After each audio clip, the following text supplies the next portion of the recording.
Cassie told the jury that the freak-offs made her feel disgusting and humiliated and worthless. She did say these freak-offs lasted between 1 and 4 days, and it would take her an equal amount of time to get her body recovered, to rehydrate, to rest. Well, I think we're going to learn a lot about the nature of Cassie's relationship with Diddy. Cassie Ventura just named Christina Korn as keeping tabs on her for Diddy.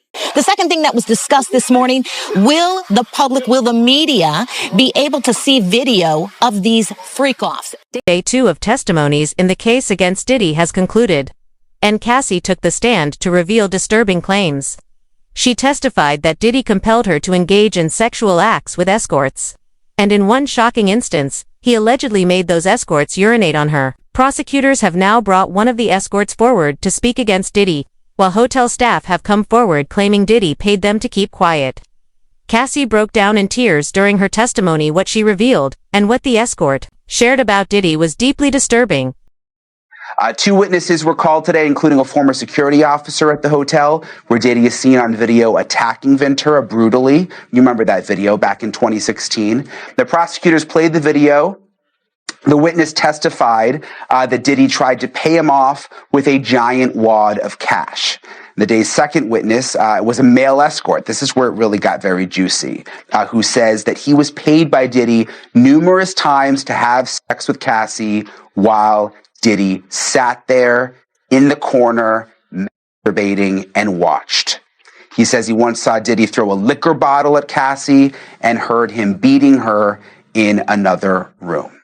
The allegations surrounding Diddy's abuse are deeply unsettling and paint a horrifying picture of his behavior. Prosecutors assert that Diddy was not acting alone. Members of his inner circle, including his chief of staff and bodyguards, were allegedly complicit in covering up his actions. Reports say Diddy bribed hotel employees and even abducted Cassie when she attempted to escape. The abuse was reportedly so extreme that even a hired escort refused to take part in some of the acts. Emily Johnson actually said that Cassie did choke on the urine of an escort when Diddy forced this escort to allegedly urinate in her mouth. They did say inner circle numerous times, I believe, really trying to amplify the RICO charges. Diddy couldn't have done all of these crimes without his inner circle, right? Without his bodyguard, without his driver, without his assistant. They talked about alleged kidnappings. That one time he kidnapped his assistant to go and try to find Cassie when he thought Cassie was cheating. I mean, it was wild. I feel like I could go on forever, but I won't. At a certain point, wasn't able to perform for Diddy and Cassie. He got erectile dysfunction because of what he saw. He said he saw Diddy at one point after an encounter, drag Cassie by the hair from her computer seat all the way back to her bedroom while she was kicking and screaming and crying. And after she apologized and came out, he said that Diddy said, okay, you guys want to continue? And he couldn't perform. And that was it. From there, he could not perform after that. And he saw Diddy abuse Cassie 2 or 3 more times after that as well. And this is a muscular guy. He was 41 years old, a bit smaller, but again, he seemed incredibly affected by what he saw. And was there, just quickly, Lauren, was there a point where he talked about, because I was trying to follow the blogs, again, it's hard, you were in there, it's difficult for us on the outside. Did he talk about Cassie at one point being under the influence of drugs to the point that she was slumped over, and Diddy still wanted him to have sex with her? According to testimony, Diddy showed complete disregard for Cassie's well-being and reportedly subjected her to physical violence, beating, dragging, and punching her when she resisted participating in his so-called freak-off sessions. These sessions allegedly lasted for days, often leaving Cassie so drained she required 4 fluids to recover. The first time Diddy gave her drugs, she was unaware her drink had been spiked. And only after the session ended did he inform her that she had been given ecstasy. Cassie told the jury that Diddy forced her into drug-fueled sex acts with male escorts while he watched, sometimes sitting in the corner and masturbating. Through tears, she said she took drugs to numb herself, ecstasy, cocaine, and ketamine, all of it allegedly supplied by Diddy. She said the freak-offs included as many as 4 male escorts at once and typically lasted 36 to 72 hours. The longest, she said, the longest freak-off that she says she was forced to perform in lasted 4 days. She said they took place around the world, from New York to Miami to Spain to even Turks and Caicos. And at every stop, Cassie said the hotel rooms were stocked by Diddy's staff with baby oil, condoms, and drugs. And she says that these hotel rooms, this is disgusting, the hotel rooms were left covered in baby oil and covered in blood and covered in urine. Cassie told the jury that the freak-offs made her feel disgusting and humiliated and worthless. But she said she couldn't say no because she says Diddy threatened to release videos of the freak-offs with her. Just before they broke for lunch, Cassie Ventura described how freak-offs actually became a job, lasting 36 to 48 hours, the longest one lasting up to 4 days. No wonder the participants needed IV fluids after a freak-off. I'm just curious, to Lauren Cullen joining us at the courthouse, how was the jury responding? What I will say is Cassie made a point to say that when she wasn't making music, she was actually having to, quote, recover from these freak-offs. And again, she did say these freak-offs lasted between 1 and 4 days, and it would take her an equal amount of time to get her body recovered, to rehydrate, to rest, to detox from these drugs. It was really, really sad to listen to. Cassie was only 22 years old when Diddy began coercing her into drug-fueled freak. These sessions, which could last from 1 to 4 days, involved Cassie being forced to engage in sexual acts with various escorts while Diddy watched. She stated, these events happened multiple times each month and were often recorded. The emotional and physical toll was so great that she needed weeks to recover afterward. Repeat that she said on the stand. At one point, she said that a male escort had urinated in her mouth and she actually choked on it. And it was at that point, someone in the courtroom actually had to walk out of the door there while, Diddy sat at the defense table listening on here. But as she was describing these events where she said that, there were multiple male escorts that were happening at one time, these freak-offs would happen for 2, 3, the longest 4 days at a time.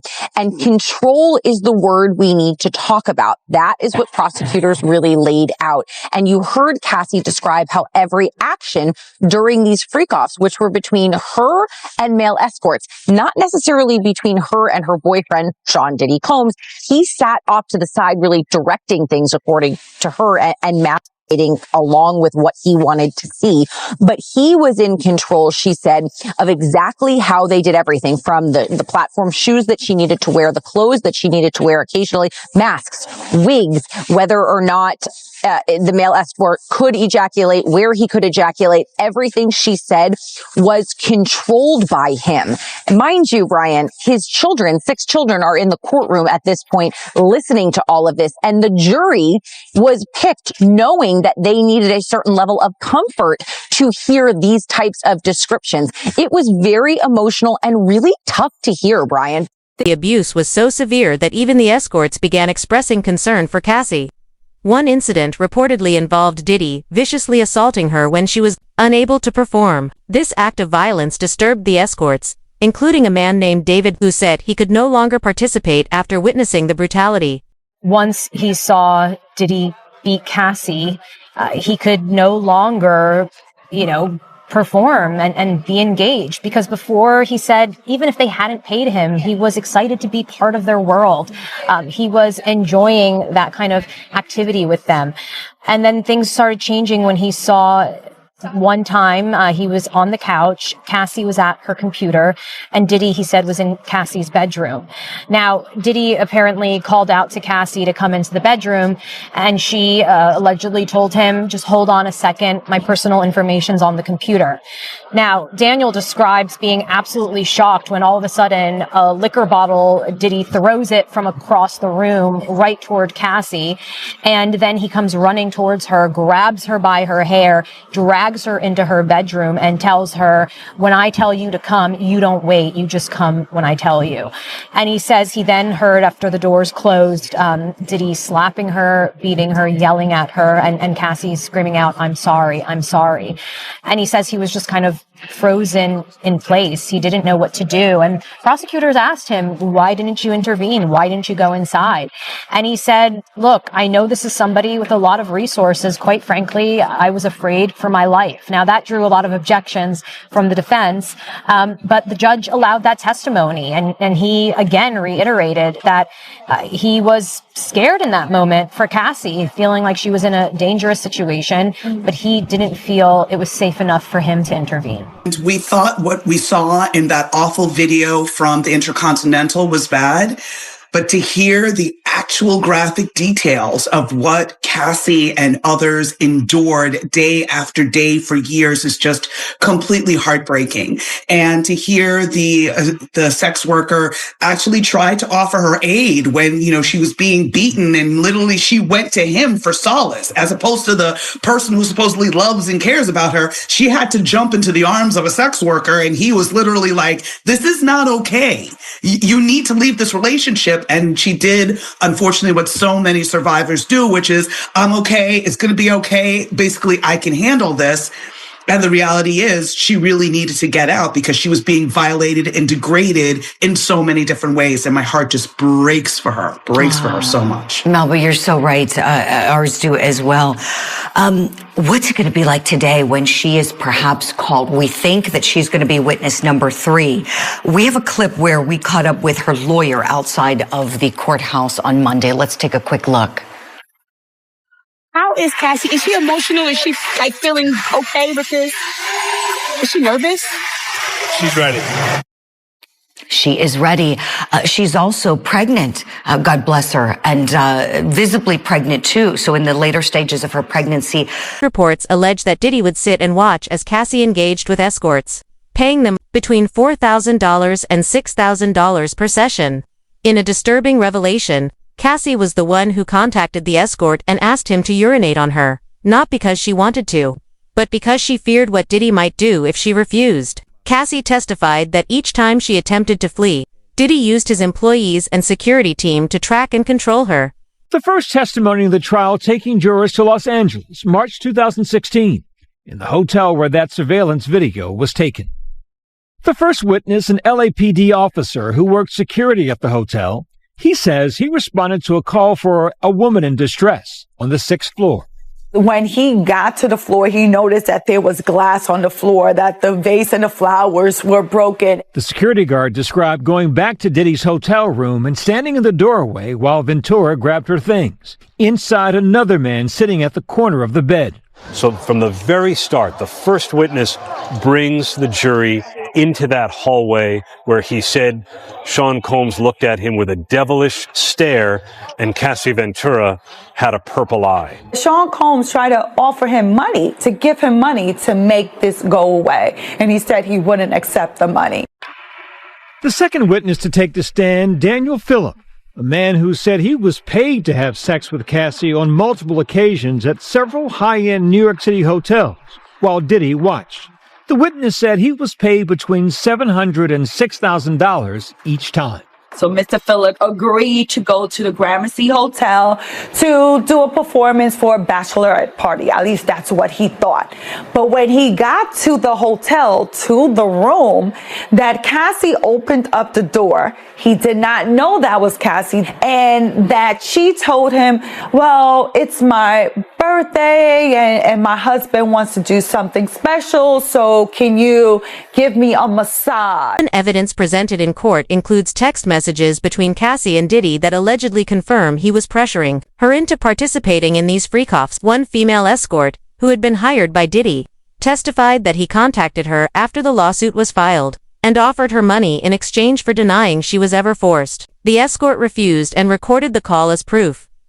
I think that will ultimately be a difficult thing for the defense to show because of all the evidence the prosecutors in the opening statement said that they had, showing that actually these women really weren't making a choice. You have the video of Cassie where, Sean Combs is beating her, striking her, dragging her out of that hallway video when she was trying to leave one of these freak-off sessions. That doesn't exactly look like a choice. We also heard from the prosecutors that there are text messages where one of the victims, known as Jane, is saying, I don't want to engage in these freak-offs. I don't want to do this. And then there are apparently also recorded calls that we are going to hear between Sean Combs and Jane, in which Sean Combs is offering her money and telling her to say that she wanted to engage in these freak-offs. None of those pieces of corroborating evidence sounds like these women had a choice. So I think that is going to be really critical evidence for the prosecution. And just one last point, even if there is the charges, but there are 2 charges, one for each victim, of transporting these women across state lines for the purposes of prostitution. Those charges do not require force, fraud, or coercion. So consenting adults traveling across state lines for the purpose of prostitution, if he did that, he is guilty. So these arguments about the women had a choice, they're not really a defense to these transportation for prostitution charges. I think those charges in particular will be very difficult for the defense to overcome. During her emotional court testimony, Cassie began crying as she recounted how Diddy was essentially exploiting her, forcing her to have sex with other men over the course of grueling 2 to 3 day sessions. She explained that when she became exhausted, Diddy would give her drugs like cocaine to keep her awake. If she resisted or tried to stop, his reaction was violent and aggressive. It'll be interesting to see how they react and respond to the alleged victim, Cassie Ventura, because she is expecting her 3rd child and is clearly pregnant. So how jurors will kind of see that or visually how they take that into consideration, we don't know. But really, they're supposed to make sure that they stay fair and impartial and pay attention to the facts, which is something even the judge warned them about before they were official jurors. Diddy maintains his innocence against all charges brought against him. Cassie, the prosecution's key witness in the case against the embattled mogul. The defense acknowledged that the videos of alleged freak-offs will be shown, but that those videos, they said, didn't come from the government's investigation so much as it came directly from Cassie's phone. But they were essentially trying to raise doubt about why did she hold on to these videos, and again, making this argument that this case is about love and infidelity and money. But the prosecution is saying, no, you will hear from witnesses that will tell you that they were abused, they were kicked, they were punched, they were coerced to taking drugs and to performing sex acts. So this is only the beginning. Indeed. I can tell you that I got a chance to listen to her testimony inside court here behind us, and she was emotional. She broke down into tears at one point when she talked about participating in those freak-offs. She says that she was just 22 years old, had just turned 22 when Combs first proposed to her those drug-fueled sex marathons with Escort. She says eventually, though, they became almost weekly, and that they lasted on average, as you said, about 2 to 3 days, the longest one 4 days, and that she stayed awake by drugs that she says Combs gave to her, including ecstasy, cocaine, and mod.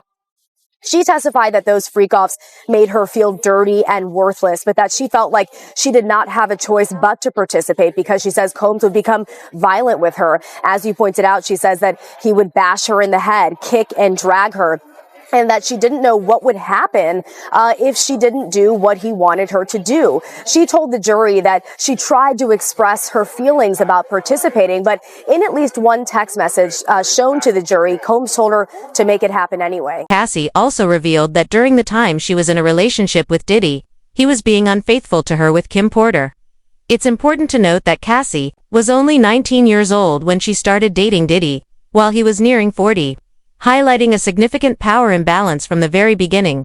Cassie Ventura is sharing new details about her relationship with Sean Diddy Combs. While testifying against her ex in his sex trial, the pregnant singer, who is currently expecting her third child with husband Alex Fine, reveals to the jury that there was actually an overlap for when she and the late Kim Porter dated the rap mogul. In court, Ventura says, per NBC News, that she and Combs first started their physical relationship when they went on a trip to Miami. It was when they returned home that they began spending more time together, though the relationship was, quote, not public for many years. Ventura adds that Combs didn't want it to, quote, look bad, but also knew it was because of his children and personal things like his family. When she was asked who he was with at the time, Ventura replies, quote, Kim Porter. Combs and Porter, who unexpectedly died in 2018, reportedly dated on and off from 1994 to 2007. With them becoming parents to son Christian, twin daughters Delilah and Jessie, and Porter's son Quincy,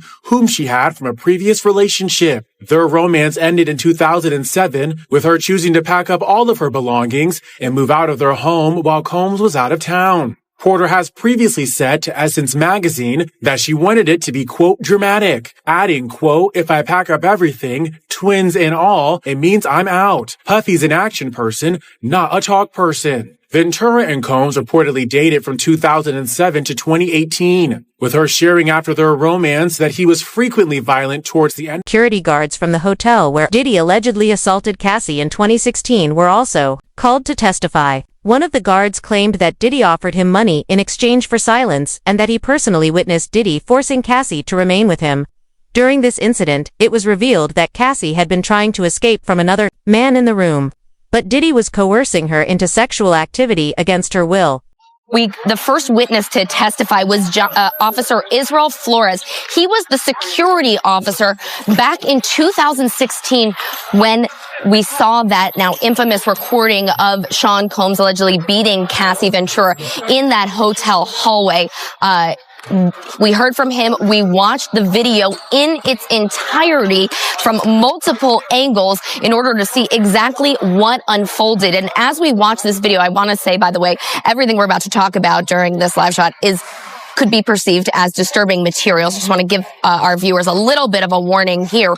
Watching Sean Combs kick and drag and grab Cassie Ventura by her neck and by her hair over and over again. And then at one point, this Cassie walks over to a phone that's in this lobby,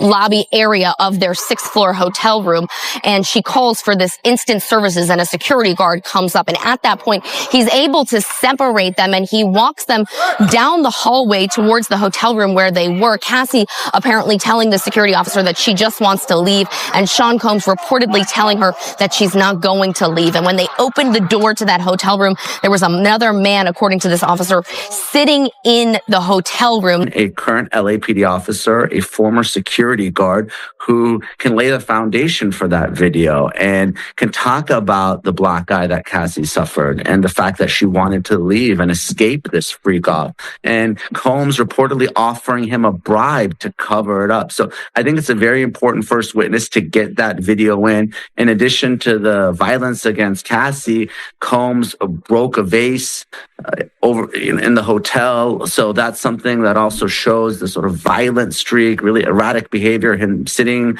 in a towel with just his socks on. So really disturbing and also graphic details by Flores, the first government witness. Cassie is currently just days away from giving birth, making her decision to testify against Diddy all the more courageous. Her willingness to come forward during such a vulnerable time shows the strength of her resolve and her commitment to speaking the truth. Well, I think we're going to learn a lot about the nature of Cassie's relationship with Diddy. Some of those details we've seen in prior lawsuits, but to hear her on the stand actually giving those details, reliving those moments herself. Also, you have to remember, she's very pregnant right now. So I'm going to be curious to see how long she makes it on the stand, how she's emotionally able to weather all of these questions. And what's going to be interesting to watch is, the defense from the very start in their opening statement said that she chose to be there. So I'm going to be curious to see how she responds to questions about, was this her choice or did she feel like she had to do all of these? Judge Aaron Subramonian has ruled that the video showing Cassie and other alleged victims being forced into sexual acts referred to as a freak-off will not be made public or shown to the press. The judge stated clearly that there is no legal justification to expose such sensitive material, especially when it poses a serious risk of re-traumatizing the victims involved. The second thing that was discussed this morning, will the media be able to see video of these freak-offs? During opening statements, we heard that the jurors are going to be able to see video of these freak-offs. These are these sexual encounters between, for instance, Cassie Ventura, as well as another woman, Jane, and male escorts, as well as Sean Diddy Combs. But there's an argument that only the jurors will be able to see these. So we'll have to see what happens. The judge is taking that under advisement. Right now, what's taking place is the continuation of the cross-examination of a man by the name of Daniel Phillip. Julie, he is the male stripper that was hired by, he said, Cassie to engage in sexual acts. During her testimony, Cassie explained that Diddy used his employees to monitor and control her. She named trusted staff members such as Christina Carorum and Neil Dominic, stating that Carorum was aware of many private details about her life. I talked to Carorum about a lot. She knew a lot of my personal things, Cassie said. She also accused one of Diddy's bodyguards, known as Rock, of confiscating her belongings at Diddy's command, including taking her car, removing her from apartments, or withholding her jewelry, all based on Diddy's changing moods. Well, Diane, prosecutors have wasted no time getting right into the alleged abuse that Cassie Ventura says she endured for years. Ventura telling jurors, quote, he would bash my head, knock me over, drag me, kick me, stomp me in the head when I was down. She also got into the nature of those so-called freak-offs, saying that they involved hiring an escort and they performed under the direction of Combs, saying that they happened so frequently it eventually became a job for her to set them up. Ventura said she did not feel she had much of a choice but to participate, that she feared that Combs would retaliate or potentially blackmail her if she did not. And she's had at times to she's taken deep breaths, pausing her testimony, Combs appearing to be listening pretty passively with his hands in his lap at the defense table there.